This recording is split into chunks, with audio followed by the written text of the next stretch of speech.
오늘 주신 하나님의 말씀은 역대하 29장 1절에서 3절 말씀입니다.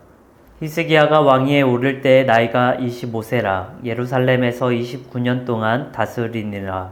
그의 어머니의 이름은 아비야요 스가랴의 딸이더라. 히스기야가 그의 조상 다윗의 모든 행실과 같이 여호와 보시기에 정직하게 행하여 첫째 해 첫째 달에 여호와의 전 문들을 열고 수리하고. 아멘. 할렐루야. 오늘도 하나님의 전에 나와서 함께 예배드리고 또 영상을 통해서 예배드리는 모든 성도님들 가운데 하나님의 은혜와 평강이 가득하길 소망합니다. 오늘 본문에 나오는 이 히스기야 왕은요, 아무래도 신앙생활을 조금 하던가 아니면 좀 오래 하신 분들은 꼭 한번 들어봤을 이름입니다. 히스기야 하면 무엇이 떠오릅니까?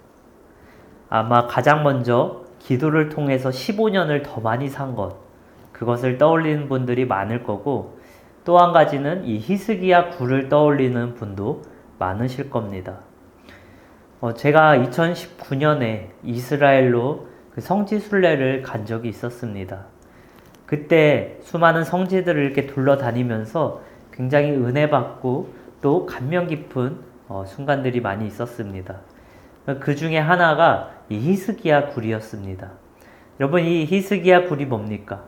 이 아수르가 이 예루살렘을 포위했을 때, 이 예루살렘은 지형이 높기 때문에 물을 얻을 수가 없어요. 물을 얻지 못하면 당장 며칠도 살 수 없는 그런 절체절명이 있습니다. 그러면 어떻게 그 전쟁에서 대항합니까? 물이 꼭 필요하죠. 그래서 그 물을 얻기 위해서 지하 땅굴을 파가지고 그 물을 몰래 기어옵니다. 여러분, 그 히스기야 굴을 제가 이렇게 직접 갔는데 처음에 굉장히 놀랐습니다. 왜냐하면 생각보다 굉장히 깊고 길었어요. 그리고 깊이 갈수록, 그리고 걸어갈수록 정말 암흑같이 어두운, 그리고 사람 한 명 지나가기 버거운 그 깊은 골목을 지나가게 됩니다. 저희는 관광이기 때문에 이 빛이 있었지만 그 당시에 어떤 빛이 있었겠습니까? 굉장히 그곳이 어둡고 또 물은 발목을 잠기는 그런 곳에서 아마 그들은 정말 하나님께 생명을 걸고 기도하는 마음으로 갔을 거예요. 그 생각을 하니까 정말 이 감동이 됐습니다. 그렇구나. 우리는 힘들 때 하나님께 기도하고 하나님께 의지할 때 하나님께서 놀라운 방법으로 우리를 지켜주시는구나. 실제로 히스기야 왕은요, 어려울 때마다, 힘들 때마다 하나님 앞에 나아가 무릎 꿇었습니다. 그리고 하나님은 놀라운 방법으로 그와 그 백성들을 지키셨습니다. 그래서 성경은 오늘 히스기야를 이렇게 평가합니다. 오늘 2절 말씀입니다. 히스기야가 그의 조상 다윗의 모든 행실과 같이 여호와 보시기에 정직하게 행하여. 아멘. 여기서 중요한 건 다윗처럼 행했다 합니다. 여러분, 다윗이 어떻습니까? 다윗의 행동이 무엇입니까? 완벽하다, 그렇게 얘기하기는 좀 힘듭니다. 다윗도 실수가 많았고요, 넘어짐도 있었고 죄도 많이 지었었습니다. 그런데 하나님은요, 다윗을 이렇게 평가합니다. 내 마음에 합한 자. 다윗이 이렇게 하나님 마음에 합한 자로 될 수 있었던 이유는 그가 완벽해서가 아닙니다. 그가 하나님 앞에 다시 돌아올 수 있었기 때문입니다. 잘 될 때도 하나님을 찬양하고 찾았고요, 무너졌을 때도 하나님 앞에서 숨지 않았습니다. 죄를 지었을 때도 변명하지 않고 하나님 앞에 나아가 죄를 회개했어요. 그리고 회개할 때 예배 자리로 돌아왔습니다. 다윗의 삶은요, 문제가 없었던 삶이 아닙니다. 그러나 문제 속에서도 하나님을 중심에 두었던 삶입니다. 그래서 히스기야가 다윗처럼 살았다, 그 말은 실수하지 않았다, 죄를 지었지 않았다, 그런 뜻이 아닙니다. 문제가 생길 때마다 예배 자리에 돌아왔다는 말입니다. 사랑하는 성도 여러분, 이 말은 우리에게 큰 위로가 됩니다. 하나님은요, 실수가 없는 자를 찾으시는 것이 아닙니다. 하나님은 완벽한 자를 찾으시지 않으십니다.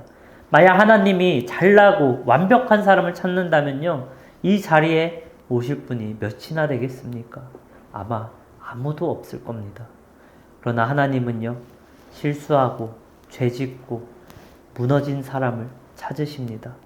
하나님은 다시 예배의 자리로 돌아오는 그런 사람을 찾으십니다. 그런데 여기서 중요한 것은요, 그 위대한 이야기, 이 히스기야의 이러한 삶이 초기부터 시작되는 사실입니다. 히스기야가 왕이 되었을 때 이 유다는 이미 많이 무너져 있는 상태였습니다. 그의 아버지 아하스는요, 우상을 세웠고 이 성전의 문을 닫았고 예배를 가볍게 여겼습니다.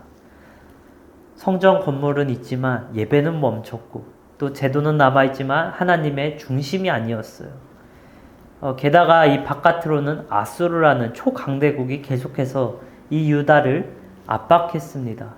정치적으로도 불안했고요. 군사적으로도 불안했고 무엇보다 영적으로도 바닥을 친 상태였습니다. 그 상태에서, 그 상황에서 히스기야가 왕으로 즉위합니다. 성도 여러분, 그때 히스기야의 마음이 어땠을까요? 굉장히 무겁고 두려웠을 겁니다. 안정된 상태에서 그 주기를 물러받아도 굉장히 마음이 부담이 되고 힘들 텐데 문제가 너무 많아요. 정치적으로도 군사적으로도 너무나 압박받는 상황에 왕이 됩니다. 엄청난 책임감이 몰려오겠죠. 아마 히스기야 그 왕의 입장에서는 즉위할 때 나는 무엇부터 해야 되나, 그게 굉장히 고민됐을 거예요. 왜냐하면 문제가 너무나 많았기 때문입니다. 아마 이걸 먼저 해야 되나 저걸 먼저 해야 되나 수많은 질문들을 했을 겁니다. 그런데 히스기야는요, 가장 본질적인 것을 선택합니다. 성경은 이렇게 기록합니다. 오늘 3절 말씀입니다. 히스기야가 왕위에 오르자마자 첫째 달에 여호와의 전문들을 열고 수리하고, 첫째 달에 전문들을 열고 수리했습니다. 히스기야 왕 앞에는 수많은 문제들이 있었어요. 그러나 그가 가장 먼저 한 일은 군사를 재정비한 것, 그것도 아니었어요. 경제를 살리는 것, 그것도 중요하지만 먼저 하지 않았어요. 정책을 정비하는 그런 일도 아니었습니다. 가장 먼저 예배의 문을 여는 것이었습니다. 히스기야는 분명히 알고 있었어요. 하나님과의 관계가 회복되지 않으면 아무리 많은 문제를 해결하려 해도 이 나라의 중심이 없으니 무너질 수밖에 없습니다. 이스라엘 백성들이 위기에 빠졌을 때마다 가장 먼저 한 것이 이 제사를 회복하는 것이었습니다. 모세 때도요, 마찬가지였고요. 언제나 제사를 먼저 회복했어요. 사사 시대에도, 사무엘 시대에도, 엘리야 시대에서도 가장 먼저 하는 것은 이 제사, 예배를 드리는 것이 먼저 시작되었습니다. 그래서 히스기야는 알고 있었어요. 지금 당장 눈에 보이는 일들을 해결하려고 하는 것보다 나와 하나님, 이 나라와 이 하나님과의 관계를 회복해야 된다. 그래서 예배의 자리를 지키게 됩니다. 제사는요, 오늘말로 하면 이 예배입니다. 예배가 회복되어야 하나님과의 관계가 회복되고 우리의 마음 가운데 예수님이 주인이 되는 것을 우리가 깨닫게 됩니다. 그리고 우리의 하나님의 은혜를 우리가 받게 됩니다. 이 하나님과의 관계가 회복되고 예배가 회복될 때 하나님의 은혜가 우리 삶 가운데 넘치게 되는 거예요. 우리가 예배에 나와서 은혜를 받아야 이 삶 속에서 우리가 이겨낼 수 있는 겁니다. 여러분, 아무리 우리가 설교를 듣고 예배의 자리에 나와도 우리의 말씀을 듣지 않고 우리의 중심에 하나님이 없고 하나님께서 주신 은혜가 다 채워지지 않는다면 여러분, 어떻게 삶 가운데서 우리가 마귀와 세상을 이기며 살 수 있겠습니까? 우리는 이 예배 자리에 나와서 힘든 마음, 어려운 마음 위로받고 하나님의 은혜로 충만하여 성령의 능력으로 세상에 나아가서 우리가 살아감으로써 세상 가운데 이기고 승리하게 되는 겁니다. 우리의 삶도 정말 많은 어려움들이 있습니다. 우리 앞에 놓여진 문제들이 한두 가지가 아니에요. 밀려오는 업무들이 있고요. 해결되지 않는 관계들, 일들이 있습니다. 때로는 그게 경제적인 문제가 될 수 있고요. 때로는 가족의 문제, 건강의 문제, 그리고 미래에 대한 불안들. 여러분 얼마나 해결하고 싶은 문제들이 많이 있습니까? 우리는 항상 우리의 시선이 그곳에 가 있기 때문에 문제부터 정리하고 싶고 문제부터 해결하고 싶고 상황을 안정시키고 싶어 합니다. 그리고 그 다음에야 이 예배가 회복되고 그리고 하나님과의 관계를 회복하려고 합니다. 그런데 이 히스기야 왕은요, 그 순서를 완전히 뒤집었어요. 문제가 많은 상태에서, 이 상황이 불안한 상태에서 다른 무엇보다도 예배 문을 먼저 열었습니다. 성도 여러분, 이 히스기야가 예배 문을 열었을 때 그의 문제가 모든 것이 즉시 해결되었습니까? 그렇지 않습니다. 그러나 질서가 바뀌었습니다. 그의 중심이 바뀌었습니다. 이 예배가 회복되자 하나님이 중심이 되고 하나님의 관계가 회복되고 하나님의 관계가 회복되자 나라의 방향이 다시 세워진 거예요. 그 결과 이 무너졌던 영적 질서가 회복되고 백성들의 마음이 다시 하나님께로 돌아오고 마침내 이 아수르라는 초대 강대국 앞에서도 하나님께서 친히 싸워주셨습니다. 히스기야가 나라를 살린 것은요, 이 군사 전략이 뛰어나거나 정책이 탁월한 게 아닙니다.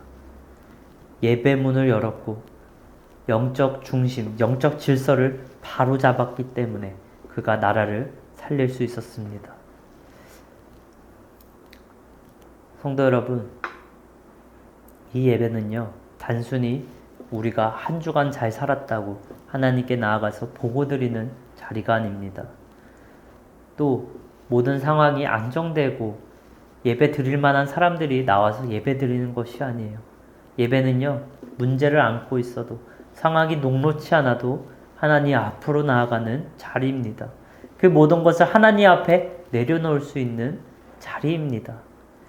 왜냐하면 우리는 그 자리를 아무 조건 없이 나갈 수 있는 길을 이미 받았기 때문입니다. 그 길이 바로 예수 그리스도입니다. 예수 그리스도가 예배의 중심이 되어야 돼요. 예수 그리스도가 우리 삶의 중심이 되어야 돼요. 예수 그리스도의 은혜로, 그 사랑으로 우리가 덧입음 받을 때 우리가 삶 가운데도 승리할 수 있는 겁니다.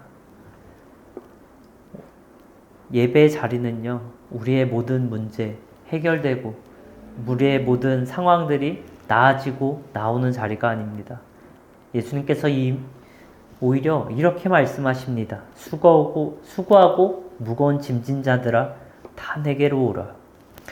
그래서 예배는 준비해서 가는 자리가 아니라 예수님의 은혜를 붙들러 가는 자리가 되어야 됩니다. 예배가 회복되고 예배의 은혜가 나한테 차고 넘칠 때, 여러분 문제가 즉시 사라지지 않을 수 있어도 하나님께서 그 문제를 다루시는 방법이 바뀌게 됩니다. 내가 붙잡고 씨름하던 문제들, 이제는 십자가 앞에 내려놓고 나아가길 소망합니다. 그때부터 우리의 삶의 질서가 조금씩 다시 세워지게 됩니다. 이 예배를 통해서 여러분 문제를 바라보시는 것이 아니라 문제보다 더 크신 예수님을 바라보길 소망합니다. 사랑하는 천하 한사랑 가족 여러분, 2026년을 시작하면서 우리가 히스기야 왕처럼 이 예배의 문을 다시 열기 소망합니다. 그저 예배 자리에 나오고 형식처럼 드리는 예배가 아니라 정말 하나님의 관계가 회복되고 하나님의 은혜를 사로잡히는 그런 예배 자리로 나가길 소망합니다. 삶의 문제가 많다.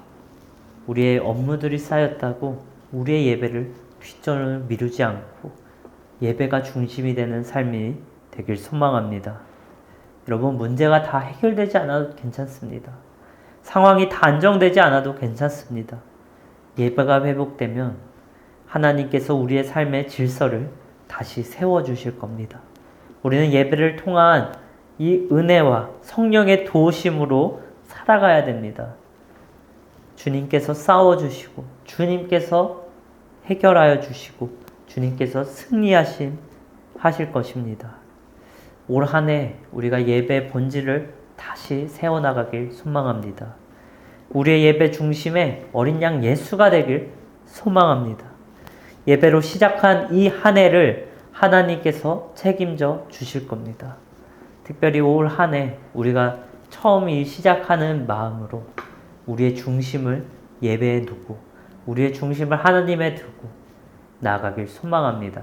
그럴 때 하나님께서 여러분들의 삶 가운데 함께하여 주시고 삶의 질서를 하나씩 세워주시고 정리하여 주시며 이 히스기야 왕처럼 하나님께서 친히 싸우시고 해결하시고 세워나가게 될 줄 믿습니다. 하나님의 은혜가 가득한 올 한 해가 되길 소망합니다. 기도하시겠습니다.